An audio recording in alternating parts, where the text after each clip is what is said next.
Σταθμός ενέργεια. Χωρίς ηλεκτρική ενέργεια τίποτα δεν λειτουργεί.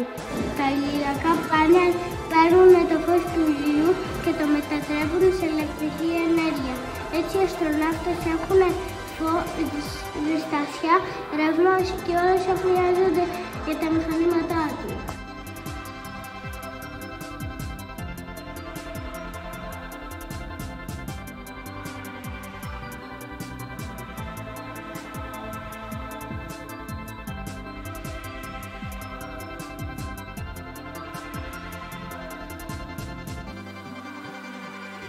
Σταθμός νερού.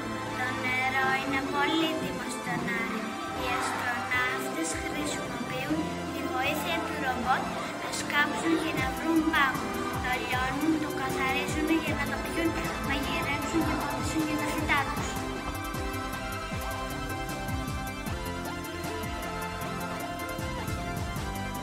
Σταθμός ρομπότ. Ψάχνοντας θησαυρούς στον αέρα, τα ρομπότ εξερεύνησης ψάχνουν να βρουν πάγο και πολύτιμα υλικά. Αυτά τα πολύτιμα υλικά τα κάνουν για κατασκευές και τεχνολογίες. Αυτά τα υλικά τα πάνε στην ανακύκλωση για να διατηρήσουν καθαρό τον πλανήτη και να μεγαλώσουν το σταθμό τους. Σταθμός θερμοκηπίου. Σημαίνει φρέσκο φαγητό στον αέρα. Εδώ τα φυτά μεγαλώνουν με φως, νερό και λίπασμα.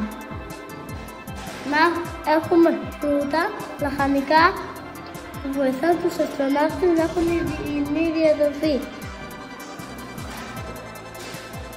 Και τα δέντρα να μας δίνουν οξυγόνο που το βάζουμε σε μπουκάλες. Σταθμός ανακύκλωσης. Τίποτα δεν πάει χαμένο. Οι αστροναύτες ανακυκλώνουν όλα τα σκουπίδια.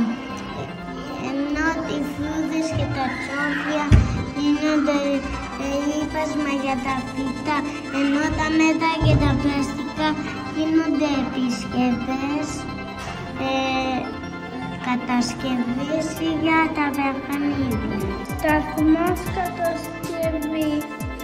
Όταν κάτι χαλάει το φτιάχνουν. Οι αστροναύτες κατασκευάζουν μηχανήματα, εργαλεία και ρομπό. Χρησιμοποιούν υλικά από ανακύκλωση και από 3D εκτυπωτές. Με τους 3D εκτυπωτές φτιάχνουν καινούργια εξαρτήματα για να το ξαναχρησιμοποιήσουν. Σε όποιον πλανήτη και να είμαστε, το παιχνίδι δεν πρέπει να λείπει. Και σε αυτό το σταθμό κατασκευάζουν τα παιχνίδια από ανακυκλώσιμα υλικά.